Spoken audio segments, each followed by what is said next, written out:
University మంచి భవిష్యత్తు కోసం తెలుగు విద్యార్థులు ఇష్టపడే యూనివర్సిటీ. కాల్ 9059052378 9059052379. సంపాదించుకొస్తున్నా. Great, your really great. నీ ప్రేమను గెలిపించుకోవడానికి నువ్వు పడ్డ కష్టం చూస్తుంటే ప్రేమకి ఎంత పవర్ ఉందో తెలుస్తుంది. తప్పకుండా నీ లవ్ సక్సెస్ అవుతుంది. I wish you all the best. Thanks బెదరు. ప్రేమ గొప్పతనం ఏంటో కానీ అది ఒక్కో మనిషిని ఒక్కో రకంగా మారుస్తుంది. చూస్తుంటే నీకు కూడా ఏదో లవ్ స్టోరీ అన్నట్టుందే. ఉంది, కాకపోతే నీలా బోత్ సైడ్ లవ్ కాదు, పెద్దల సపోర్ట్ ఉన్న సింగిల్ సైడ్ లవ్. అదేంటి? ఆ అమ్మాయి ఆల్రెడీ ఒకరిని ప్రేమించింది. ఎవరినో ప్రేమించిన అమ్మాయిని నువ్వు పెళ్లి చేసుకోవాలనుకోవడం తప్పు కదా? ఆమె ప్రియుడు బతికుంటే తప్పే. అంటే నీకు జరిగినట్టే ఆ కుర్రాన్ని కూడా అమ్మాయి తండ్రి డబ్బు సంపాదించుకోమని పంపిస్తే దొంగతనం చేస్తూ లారీ కింద పడి చనిపోయాడట. అయ్యో పాపం, ఈ విషయం అమ్మాయికి తెలుసా? తెలిసి తను చచ్చిపోవాలని ట్రై చేసింది. నేనే ఆపాను. ఇప్పుడిప్పుడే కాస్త కోలుకొని మామూలు మనిషి అవడానికి ట్రై చేస్తుంది. ఎలాగైనా తన ప్రియుని పూర్తిగా మర్చిపోయేలా చేసి తన్ని పెళ్లి చేసుకుని జీవితాంతం సుఖంగా ఉంచాలన్న ఆశ. నువ్వు చాలా గొప్పడు బెదరు. ఒక ఆడది పరామగడితో మాట్లాడితేనే అనుమానించి అవమానించే ఈ రోజుల్లో ఎవరినో ప్రేమించిందని తెలుసు కూడా నువ్వు పెళ్లి చేసుకోవాలనుకుంటున్నావు అంటే నీకు చేతులెత్తి దండం పెట్టాలి. మరీ పొగిడేకు, నిజంగానే గొప్ప అనుకుంటారు. నీలా అర్థం చేసుకునే దొరకటం తన అదృష్టం. ఇంతకీ అమ్మాయి ఎవరు చూస్తావా?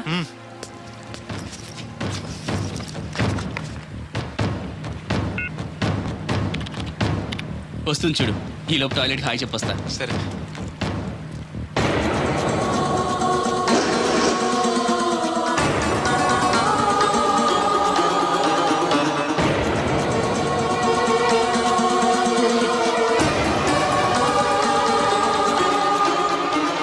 ఆ కంటైనర్ వాళ్ళే పంపండి.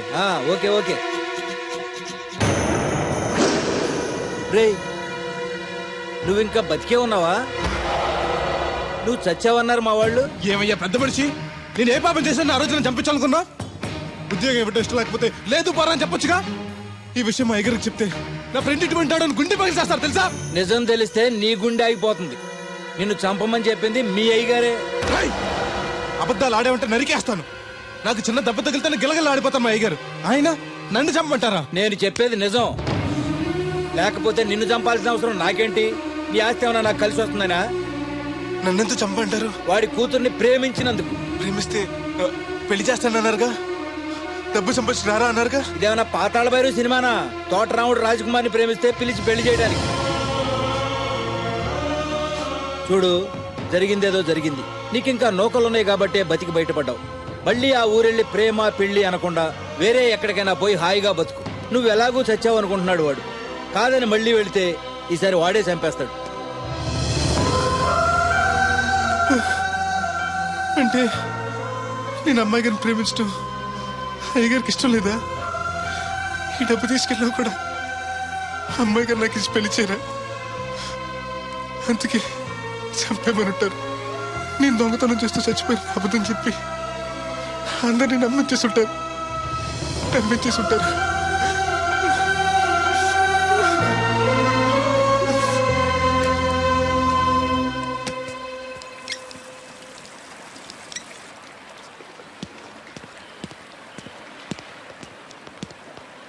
ఎలా ఉంది బ్రదర్ అమ్మాయి?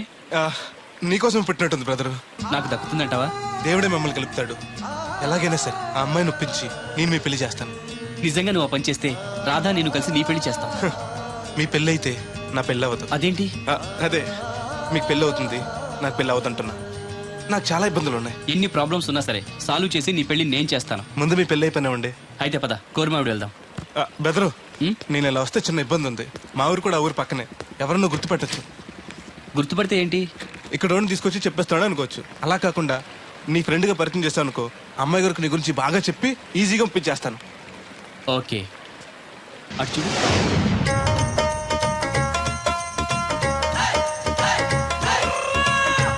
ఈ అబ్బాయి బోలక్ సింగ్ అని నా క్లోజ్ ఫ్రెండ్ అంకుల్. ధనాలయ్య గారు. అరే, మా పల్లెటూరు వాళ్ళ మాట్లాడుతున్నావే? అవడానికి పంజాబ్ వాడినైనా పుట్టి పెరిగిందంతా రాజమండ్రిలోనండి. అలాగా? ఏం చేస్తుంటారు అక్కడ? అది ఇది మళ్ళీ పంచర్ అయిపోయిందండి. రాజమండ్రి ఇన్నిస్పేటలో మీద టైర్ల వ్యాపారం అండి. ఆహా, అంటే ఈ టైర్ మీద మీరేనా? ఇలాంటి తొక్కలో ఆకుల టైర్లు అమ్మితే మాకు ఎంత బొక్క? ఈ వారంలో ఇది 7వ బొక్కడ్డాం. చూడు బెదరు, టైర్ వెళ్ళి మేకు గుచ్చుకున్నా, మేకెళ్ళి టైర్ గుచ్చుకున్నా బొక్క టైర్కే. లోపల ఏదో మేకుండా ఉండదు చూడు. అయ్య బాబాయ్, మా దేవుడిలా బలేసేపారండి. నార్మై, ఇప్పుడు వాడుకోవడం ఎందుకు? వెళ్ళి 4 బొండాలు తీసుకురా. రే ఏరు బాబా, చాలా ఇంకా 2 తీనా. ఇంకో నాలుగు తీరా మిగిలితే మనం తాగొచ్చు. ఆల్రెడీ పైన తాగేసాను రా. అవును రే, అక్కడి నుంచి అడిగితే ఇక్కడ నాకు వినపడదు కదరా. సెల్ ఎందుకండి సో కాబోతున్నా. అదే ఎలాగంట, నీకు ఇన్కమ్ ఫ్రీ, నాకు అవుట్ గోయింగ్ ఫ్రీ, అందుకని చేశా. సర్లే, ప్రతి ఒడికి సెల్ అంటే సీప్ అయిపోయింది. రాధ మనసు మారకుండా పెళ్లి చేస్తే రేపు తను ప్రేమించేది భర్త స్థానాన్నే కానీ నన్ను కాదు. నేను కోరుకునేది నన్ను నన్నుగా ప్రేమించే భార్యని. అందుకే కొన్నాళ్ళు ఇక్కడుండి తన మనసు మార్చి పెళ్లి చేసుకుందామని వచ్చాను. ఇంత జరిగాక కూడా నా కూతుని చేసుకోవడానికి వచ్చావంటే చిన్నవాడివైనా నీకు చేతులెత్తి నమస్కరిస్తున్నాను బాబు. ఇదిగోండి. అయ్య బాబాయ్, అచ్చేజ్ మీ. ఓ సెల్ కూడా మెయింటైన్ చేస్తున్నావా? పోయినసారి వచ్చినప్పుడు చెప్పారు కదండి నేను ఉపయోగాలు. దాంతో ఇప్పుడు మా ఊర్లో కూడలేనోడు అన్నా ఉన్నాడు కదండి, సెల్ ఫోన్ లేనోడు లేడండి. అన్న నడిచొస్తే మాస్ ఈ సొట్ట కుదురుగాడేవాడు సుబ్బయ్య సోదరు గారు కుదురుగా ఉంటాడు. నాకు కాంపిటీషన్ గా ఏమన్నా అట్టుకొచ్చేస్తున్నాడు. ఎర్ర సుబ్బిగా నీకు టైంకి నీళ్లు వస్తున్నాను కదా, రేటు కూడా పెంచలేదు కదా, మళ్ళీ ఇడికి ఎవడికో సొట్ట కుదురు ఎట్టేసి నాకు పోటీ కట్టుకొచ్చేస్తావా? ఈ చుట్టు కుదురు కాదు, నేను సిక్కులబ్బాను బాబాయ్. అబ్బా, బాబాయ్ అని మా దేవుళ్ళకి ఎంత ప్రేమగా పిలిచావు. ఆ పిలిపిన ఎన్నాళ్ళైందో. సర్లే వెళ్ళి పని చూసుకో. ఆ వెళ్తానులే పెద్ద, నువ్వు పర్మిషన్ ఇవ్వాలంటే మాకు.